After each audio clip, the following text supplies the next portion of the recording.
What's up everybody, it's me Kaden, and in today's video we'll be doing a read with me.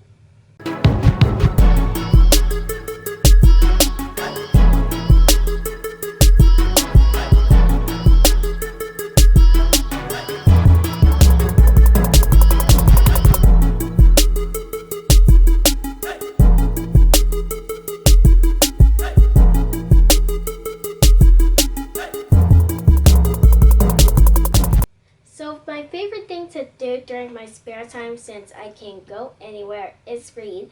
And one of my favorite book series is Bad Kitty. So the book I'll be reading is Bad Kitty Drawn to Trouble. Bad Kitty Drawn to Trouble by Nick Brule. Chapter 2, Meet the Character. Okay, let's get started. We're lucky we already have a character for our story. That's you, Kitty. Yes, you are someone who has a personality, and as our story moves forward, we're going to get to know you better. In fact, you're not just any character, you're going to be the story's protagonist, which is a fancy word that means you'll be the most important character in the story. It's a bit like being the star in a movie. I thought you might like that. Hi, I'm Terry the Turnip. No, not now, Terry. Go back. Bye. Terry, don't worry about him, Kitty. That was just a little foreshadowing, which is when a writer drops little hints about what's going to come later in the story. But right now, we need to set a setting, some place where your story can take place. Deciding on setting is one great way to start a story. For instance, maybe our story will be a great pirate adventure. In case, we might set our story in the middle of the ocean. Oops, sorry about that, Kitty. Here, let me help you up. So, ocean adventure was a bad idea, but don't worry, Kitty. We'll think of something. Maybe we could set our story in the jungle. Sure, we'll make it a Sonic Jungle Tale set inside the wild, untamed forests of Africa, with strange plants, mysterious noises, and huge, dangerous beasts of prey. What's wrong, Kitty? Don't like this setting? Not now, Terry. Bye.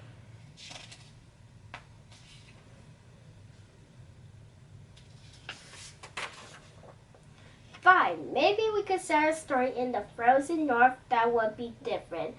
Or maybe a spooky graveyard. Readers never seem to get tired of a good zombie story. You know what? We can use all three of the settings in most stories. The settings change, but nah. I think we should stick with the same old setting we usually use in your stories. Kitty, you're home. You're a cat after all, Kitty, and cats usually live inside the house. Sometimes it's important that the setting match the character to make the story believable. Of course, a story doesn't always have to be believable to be good. Chapter 3, The Conflict. So now we have a protagonist and we have a setting for our story, but a story just is a story until something happens. But how do we make something happen? Well, let's think about our protagonist, Kitty. If we want to write a story about her, we need to get to know her better. Let's begin by asking ourselves some questions. What does Kitty like? What does Kitty not like? What makes her happy? What makes her angry? What is she afraid of? Asking questions like these about your protagonist is one of the most important things you can do when you're writing a story. Because when you find the answers, you just may find out your story. I know one thing that Kitty cares about is she likes food. So let's think about that. Hey, I know what we can do. Let's make a MacGuffin. What that you ask, a MacGuffin is a goal or desired object that a character in the story really wants. In this case, I think Kitty would really want a big bowl of her favorite food, so let's give her some. But here's the problem. If we just give Kitty the food and then she eats her food, There, then there really won't be much of a story. What we need to do is create a little conflict. Conflict is what happens when a character faces a problem or a challenge. Without conflict, a story would be very dull indeed, so let's not make it too easy for Kitty to what she wants. Sorry, Kitty, but you're getting too fat. We've decided that you need to eat less, but here's the good news. Our story is starting to take shape. In fact, I think we can now give it a title.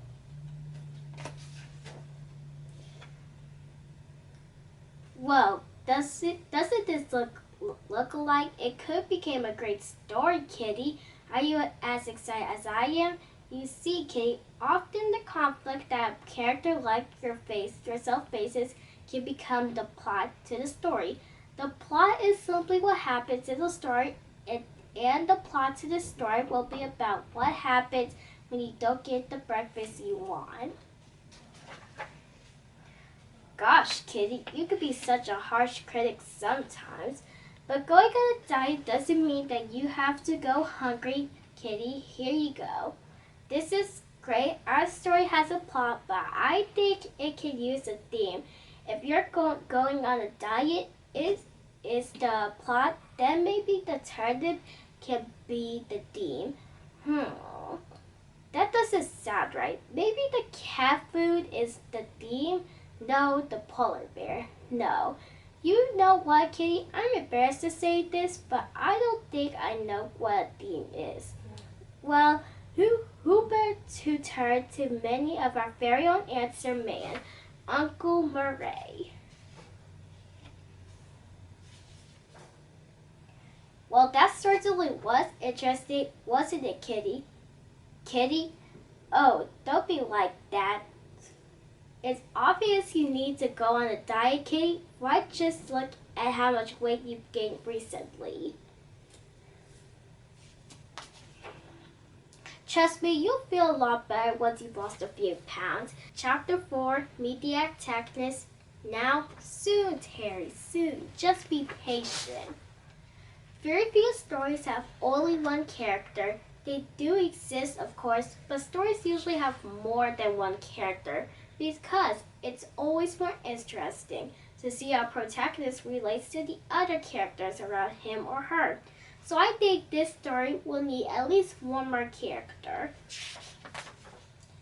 I was thinking that we could add a new character who could create a new theme for this story about the many benefits of a healthy diet.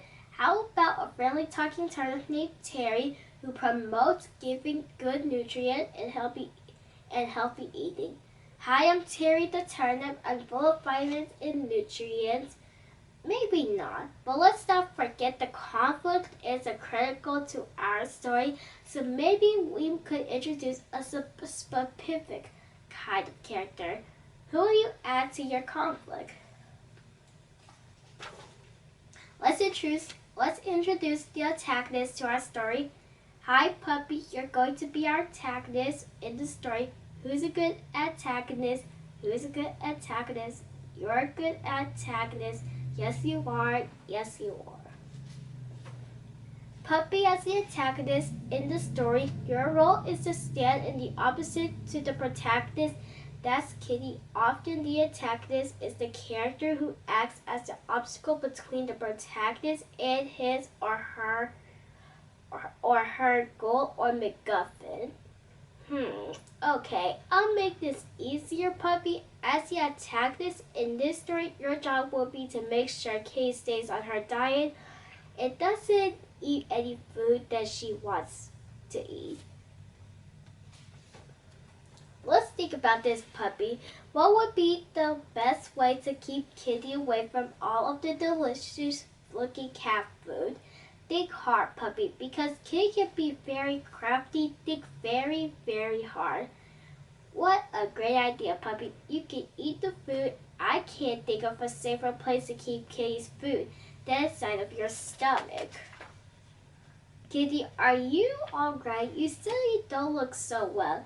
Do you need to lie down? Don't worry. I'll quickly draw a pillow for you to fall onto.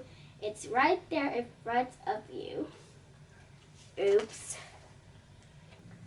So that's all I'm going to read for you guys today. My favorite part of the story was when we get to meet the character in chapter 2. My favorite character in the story was the protagonist as Kitty. I can't wait to read the rest of it to you guys. Make sure you give this video a big thumbs up, subscribe to my channel, and hit the notification bell. I'll see you in my next one. Peace.